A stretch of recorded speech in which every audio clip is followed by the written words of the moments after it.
Hello நண்பா, நீங்கள் பார்த்துருக்க டெக் வித் தமிழ். நான் உங்கள் காசிம். இன்றைக்கி நம்ம வீடியோ என்ன பார்க்கணும், எல்லாருக்கும் ரொம்ப யூஸ்ஃபுல்லான வீடியோ, எல்லோரும் தெரிஞ்சுக்க வேண்டிய வீடியோ.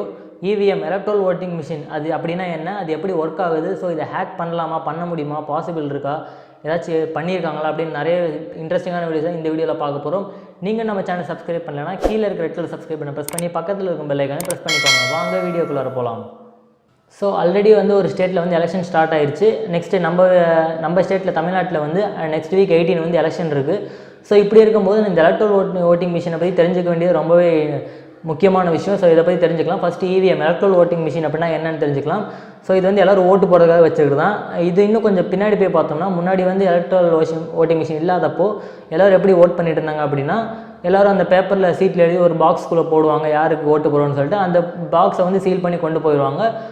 கொண்டு போனதுக்கப்புறம் எலெக்ஷன் ரிசல்ட் வரதுக்கு முன்னாடி அவங்க எல்லாம் எவ்வளோ இருக்குன்னு எண்ணி யாருக்கு என்னென்ன சீட்டுன்னு சொல்லிட்டு பண்ணி ரிசல்ட் அனௌன்ஸ் பண்ணுவாங்க. ஸோ இதில் என்ன டிஸ்அட்வான்டேஜ் இருந்துச்சுன்னா, இது எண்றதுக்கும் ரொம்ப நேரம் ஆகும், நிறைய வேலைகள் இருக்குது, ரொம்பவே கஷ்டமாகவும் இருந்துச்சு. இன்னொரு முக்கியமான விஷயம், நிறைய பேர் கள்ள ஓட்டு போட்டுறாங்க, நிறைய ரவுடிகள்லாம் பூந்து கள்ள ஓட்டு போட்டுடுறாங்க அப்படின்னு சொல்லிட்டு ஒரே நேரத்தில் நிறைய பேர் போட்டு போயிடுறாங்க அப்படின்னு நிறைய குற்றச்சாட்டுகள்லாம் இருந்ததுனால, ஸோ நெக்ஸ்ட் என்ன ஸ்டெப் பண்ணலாம்னு சொல்லிட்டு யோசிச்சுட்டு இருக்கும்போது தான் இவிஎம் எலக்ட்ரல் ஓட்டிங் மிஷின் கொண்டு வரலாம்னு சொல்லிட்டு, ஸோ இதை யாரும் எதுவும் பண்ண முடியாது, நிறைய செக்யூரிட்டிஸ்லாம் இருக்குது அப்படின்றனால இதை கொண்டு வந்தாங்க. ஸோ இது எப்படி ஒர்க் ஆகுதுன்னு சொல்லிட்டு ஃபஸ்ட்டு பார்த்துடலாம். இதில் ஃபஸ்ட்டு என்ன பண்ண போகிறோம், நம்ம ஒரு பட்டன் ப்ரெஸ் பண்ண போகிறோம். அந்த பட்டன்லேருந்து அந்த ஒரு பாக்ஸ்லாம் டிஸ்பிளேல காட்டும், அதை எண்ணி அவங்க ரிசல்ட் சொல்ல போகிறாங்க. ஸோ இது உள்ளே எப்படி ஒர்க் ஆகுது அப்படின்னு பார்த்தீங்கன்னா, நம்ம ஓட் போடுறோம் பார்த்தீங்களா, பெருசாக இருக்கும், அது பேலட் யூனிட் அப்படின்னு சொல்லுவாங்க. அது ஒயரில் கனெக்ட் பண்ணி ஒரு மிஷினில் வச்சுருப்பாங்க, அதுதான் கண்ட்ரோல் யூனிட். அதில் தான் யாருக்கு என்னென்ன ஓட் இருக்குன்றது அதில் சேவ் ஆகிருக்கும், அதை எண்ணுவாங்க.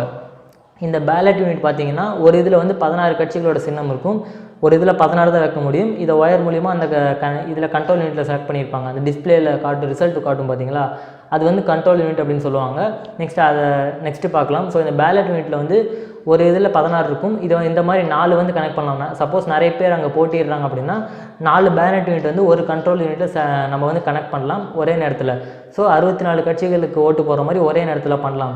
ஸோ இப்போ நம்ம பார்த்த வரைக்கும் ஒன்று தான் இருக்குது. ஸோ அத்தனை பேர் கலந்துக்கிறது இல்லை, 16 ஃபில் ஆகாமல் கூட இருக்குது நிறைய இடத்துல. ஸோ இந்த பேலட் யூனிட் நான் ப்ரெஸ் பண்ணுறது இந்த ஒயர் மூலியமாக போய் யாருக்கு ப்ரெஸ் பண்ணணும்னு சொல்லிட்டு இந்த கண்ட்ரோல் யூனிட்டில் உள்ள மதர் போர்டு இருக்கும். இந்த மதர் போர்டில் ஒரு ப்ராசஸர் இருக்கும், யாருக்கு இவங்க ஓட்டு போடுறாங்கன்னு சொல்லிட்டு நம்ம யாருக்கு ஓட்டு போடுறோமோ அது இதில் சேவ் ஆகும். இதில் ப்ராசஸ் பண்ணிவிட்டு 2 மெமரி யூனிட் வச்சுருப்பாங்க. அந்த மெமரி யூனிட்டில் போய் இது சேவ் ஆகும். சேவ் ஆனதுக்கப்புறம் இதை ஒரு கண்ட்ரோல் யூனிட்டில் எத்தனை ஓட்டு பதிவு பண்ணலான்னா 3840 ஓட்டுகள் பதிவு பண்ணலாம். அதுவும் ஒரு நிமிஷத்துக்கு ஒரு ஓட்டு தான் போட முடியும். அதனால தான் ஒருத்தவங்க ஓட்டு போட்டு முடிச்சதுக்கப்புறம் நம்மளை அவங்க ப்ராசஸ் பண்ணிவிட்டு எல்லாம் அனுப்புறதுக்கு கண்டிப்பாக 1 நிமிஷம் ஆகிடும். அதுக்கப்புறம் இவங்க ஒரு பட்டன் ப்ரெஸ் பண்ணாங்க அப்படின்னா தான் நம்ம போய் ஓட்டே போட முடியும். அதான் 1 நிமிஷத்துக்கு ஒரு ஓட்டு தான். நிறைய பேர் கள்ள ஓட்டு போட முடியாது. இதில் ஒரே நேரத்தில் வந்தால் கூட 1 நிமிஷத்துக்கு ஒரு ஓட்டு தான் போட முடியும்ன்றனால கள்ள ஓட்டெலாம் தடுக்கலாம்னு சொல்லிட்டு இதை கொண்டு வந்தாங்க. ஸோ அதுக்கப்புறம் இதில் என்னென்ன இருக்குதுன்னு பார்த்தீங்கன்னா, இதை 3840 ஓட்டுகள் பதிஞ்சதுக்கப்புறம் இதை சீல் பண்ணிடுவாங்க. இந்த கண்ட்ரோல் யூனிட் அப்படின்னு சொன்னோம்ல, இந்த மிஷின் சீல் பண்ணி வச்சுருவாங்க. சீல் பண்ணி தனியாக வச்சுருவாங்க. இந்த மாதிரி அந்த பூத்தில் எத்தனை ஓட்டுகள் பதிய போகுதுன்னு சொல்லிட்டு அத்தனை மிஷின் கொண்டு வந்துடுவாங்க. கொண்டு எல்லோரும் ஓட்டு போட்டு எல்லாம் முடிச்சதுக்கப்புறம் அதை சீல் பண்ணி கொண்டு போயிடுவாங்க எலெக்ஷன் கமிஷன் ஆஃபீஸ்க்கு. ஸோ ரிசல்ட் அனௌன்ஸ் பண்ணுறது கவுண்ட் பண்ணுறதுக்கு முன்னாடி அதில் என்ன பண்ணுவாங்கன்னா, ரிசல்ட் அப்படின்னு ஒரு பட்டன் இருக்கும். அந்த ரிசல்ட் அப்படின்னு பட்டன் கிளிக் பண்ணாங்கன்னா அந்த டிஸ்பிளே யூனிட் அப்படின்னு இருக்கும் பார்த்தீங்கன்னா, அந்த கண்ட்ரோல் யூனிட் மிஷினில் டிஸ்பிளே ஒன்று இருக்கும்.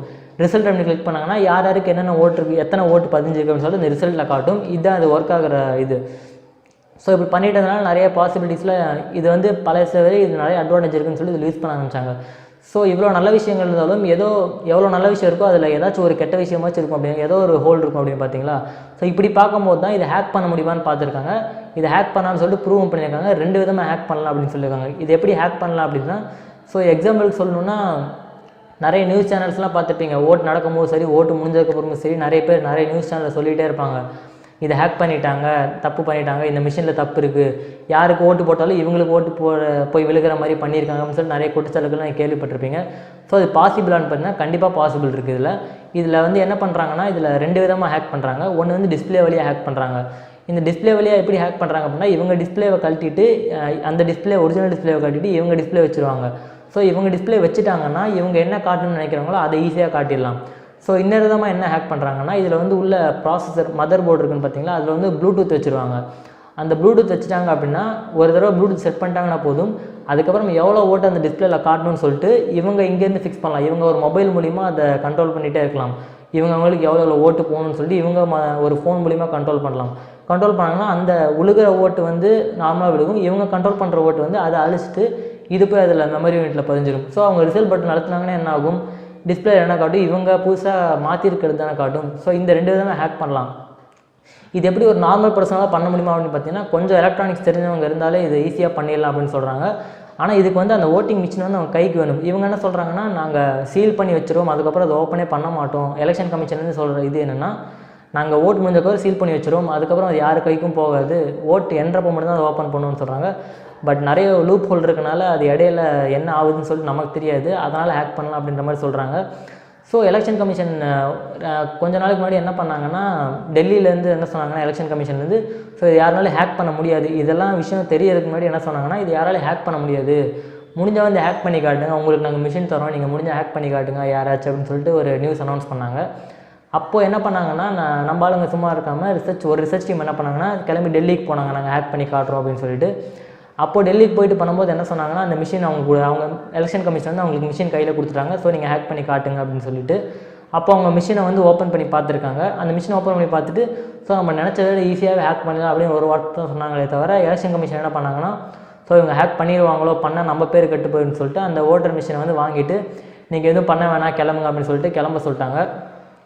ஸோ இவங்களும் கிளம்பி போனவங்க திரும்பி வந்துட்டாங்க. பட் இவங்க சும்மா இல்லாமல் நம்ம ஆளுங்க என்ன பண்ணாங்கன்னா, அவங்க ஃப்ரெண்ட்ஸ் சர்க்கிள், அவங்களுக்கு தெரிஞ்சவங்க நிறைய பேர் அந்த எலெக்ஷன் கமிஷனில் இருப்பாங்க இல்லையா, அவங்க மூலிமா யாருக்கும் தெரியாமல் ஒரு மிஷினை வாங்கி இந்த 2 விதமாக ஹேக் பண்ணலான்னு சொல்லிட்டு ஹேக் பண்ணி காட்டி எல்லாத்துக்கும் தெரிய வச்சுருக்காங்க. ஸோ அதுக்கப்புறம் தான் அவங்களும் ஒத்துக்கிட்டாங்க, ஓகே இது பண்ணலாம் அப்படின்னு சொல்லிட்டு, ஹேக் பண்ணலாம் அப்படின்னு சொல்லிட்டு சொல்லியிருக்காங்க.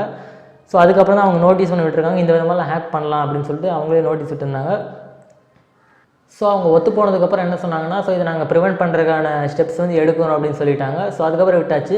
ஸோ இந்த எலெக்ஷன் இதுக்கு முன்னாடி வர எலெக்ஷன் வரைக்கும் அந்த ப்ரிவெண்ட் பண்ணுறதுக்கான எந்த இதுவும் எடுக்கல, ஆக்ஷனும் எடுக்கல. ஸோ நடுவில் என்ன ஆகுது, சீல் பண்ணி அங்கே கொண்டு போகிற வரைக்கும் தான் நமக்கு தெரியும். ஸோ நடுவில் அதுக்கப்புறம் ஓப்பன் பண்ணுறாங்களா க்ளோஸ் பண்ணுறாங்களா யாருக்கும் எதுவும் தெரியறதில்ல, நிறைய குற்றச்சாட்டுகள் வந்துட்டே தான் இருக்குது. ஸோ அதுக்கப்புறம் அதை தடுக்கிறதுக்கு இப்போ என்ன ஸ்டெப்ஸ் எடுக்குன்னா, இந்த எலெக்ஷன்லேருந்து புதுசாக ஒரு மிஷின் கொண்டு வந்துருக்காங்க. நிறைய பேர் நியூஸில் பார்த்துருப்பீங்க, இருந்தாலும் சொல்கிறேன், ஒரு புதுசாக ஒரு மிஷின் கொண்டு வந்திருக்காங்க, VVPAT. இது என்னென்னா voter verified paper audit trail அப்படின்னு கொண்டு வந்திருக்காங்க. இந்த மிஷின் வந்து நம்ம ஓட் பண்ணுறோம்ல, அதுக்கு பக்கத்துலேயே இந்த மிஷின் வச்சுருப்பாங்க. இந்த மிஷின் என்ன பண்ணணும்னா, நம்ம ஓட் போட்டு முடிச்சதுக்கப்புறம் அதில் அந்த டிஸ்பிளேவில் வந்து ஒரு பேப்பர் மாதிரி வெளியே வரும். அந்த பேப்பர் வந்து ஒரு 7 செகண்டுக்கு நம்ம காமிக்கும் யாருக்கு நம்ம ஓட்டு போட்டிருக்கோம்னு சொல்லிட்டு. சார் நம்ம கிளிக் பண்ணுற பேப்பர் தான் அங்கே வருதான்னு நம்ம பார்த்துக்கலாம். நீங்கள் ஒரு சின்னத்துக்கு ஓட்டு போட்டதுக்கப்புறம் அதே சின்னம் வந்து அங்கே அந்த பேப்பரில் வரும். ஸோ நீங்கள் இவங்களுக்கு தான் ஓட்டு போட்டிருக்கீங்க அப்படின்னு தெரிஞ்சுக்கலாம். தெரிஞ்சதுக்கப்புறம் அந்த பேப்பர் நீங்கள் எடுத்துகிட்டுலாம் வர முடியாது, 7 செகண்ட் காலிட்டு மறுபடியும் அந்த பாக்ஸ்குள்ளேயே விழுந்துடும், அந்த மிஷின்குள்ளேயே பாக்ஸ்குள்ளேயே விழுந்துடும். ஸோ அதையும் எடுத்துகிட்டு போய் எல்லோரும் ஓட் போட்டுருக்கோம், அதையும் சீல் பண்ணி ஆஃபீஸில் கொண்டு போய் வச்சுருவாங்க. ஸோ ஏதாச்சும் இந்த மாதிரி குற்றச்சாட்டுகள் வந்தால் இவங்க டிஸ்பிளேயில் காட்டுற ஓட்டும் இந்த வேலட் அந்த பாக்ஸில் விழுந்திருக்க நம்பரும் கரெக்டாக இருக்கா அப்படின்னு சொல்லி செக் பண்ணி பார்க்குறதுக்காக இந்த இது கொண்டு வந்திருக்காங்க. ஸோ இது மூலிமா கண்டிப்பாக அந்த ஹேக் பண்ணுறதை வந்து தடுக்கலாம். அப்படியே ஹேக் பண்ணாலும் ஈஸியாக கண்டுபிடிக்கிறதுக்கு இந்த ஒரு மெத்தட் வந்து ரொம்ப யூஸ்ஃபுல்லாக இருக்கும். ஸோ யார் என்ன ஹேக் பண்ணாலும் சரி, ஓட்டு போடுறவங்க கண்டிப்பாக ஓட்டு போட்டு தான் இருப்பாங்க, அவங்க ரிசல்ட் சொல்லிகிட்டே தான் இருப்பாங்க. நம்ம கண்ட்ரி வந்து போயிட்டே தான் இருக்குமே தவிர அது நிற்க போகிறதில்ல. ஸோ நீங்கள் உங்கள் ஓட்டை கண்டிப்பாக போட்டுருங்க. நீங்கள் உங்கள் ஓட்டை போடாமல் விட்டால் தான் கள்ள ஓட்டு போடுறதுக்கான முதல் இதுவே. நீங்கள் உங்கள் ஓட்டை போடலைன்னா ஈவினிங் வரைக்கும் பார்ப்பாங்க, பெரிய யாராச்சும் ஆளுங்களாக இருந்தாங்கன்னா ஈவினிங் வரைக்கும் இவங்க போடல, ஸோ நீங்கள் வந்து போட்டுருங்கன்னு சொல்லிட்டு நிறைய கள்ள ஓட்டுகளாக விடுறதுக்கான வாய்ப்புகள் இப்படி தான் போயிட்டே இருக்கே தவிர, நீங்கள் யாருக்கு போடுறீங்களோ இல்லையோ உங்களுக்கு எந்த இதுவும் பிடிக்கலன்னா நோட்டாக்காச்சும் போட்டு வந்துடுங்க, உங்கள் ஓட்டு வேஸ்ட் பண்ணாதீங்க. ஸோ இதனால் வேறு யாருக்காச்சும் கள்ள ஓட்டு போட்டு அவங்க ஜெயிக்கிறதுக்கான வாய்ப்புகள் நிறையவே இருக்குது. நீங்கள் உங்களுக்கு யாரையும் பிடிக்கலன்னா போய் நோட்டாக்கு போட்டு வந்துங்க, உங்கள் ஓட்டை மட்டும் வேஸ்ட் பண்ணிடாதீங்க. மறக்காமல் 18ஆம் தேதி ஓட்டு போட்டுருங்க. ஸோ இந்த EVM மிஷின் எப்படி ஒர்க் ஆகுது, எப்படி ஹேக் பண்ணுறாங்க, ப்ரிவெண்ட் பண்ணுறதுக்கான ஸ்டெப்ஸ் எல்லோரும் உங்களுக்கு ஈஸியாக புரிஞ்சுக்கணும்னு நம்புகிறேன். வீடியோ பிடிச்சா ஒரு லைக் பண்ணுங்கள், உங்கள் ஃப்ரெண்ட்ஸ்க்கு வீடியோ ஷேர் பண்ணுங்கள். நீங்கள் நம்ம சேனல் சப்ஸ்கிரைப் பண்ணலன்னா கீழே இருக்க ரெட் கலர் சப்ஸ்கிரைப் பண்ணி ப்ரெஸ் பண்ணி பக்கத்தில் உங்கள் பெல் ஐக்கானை ப்ரெஸ் பண்ணிக்கோங்க. இந்த மாதிரி வீடியோஸ் நிறைய வந்துட்டே இருக்குது. நீங்கள் என்னைக்காச்சும் ஃபாலோ பண்ணிச்சிங்கன்னா கீழே Facebook, Twitter, Instagram எல்லாருக்கும் நான் கீழே டிஸ்கிரிப்ஷனில் கொடுக்குறேன், அதை கிளிக் பண்ணி ஃபாலோ பண்ணிக்கலாம். நாளைக்கு நல்ல வீடியோ உங்களை மீட் பண்ணுறேன். பாய்.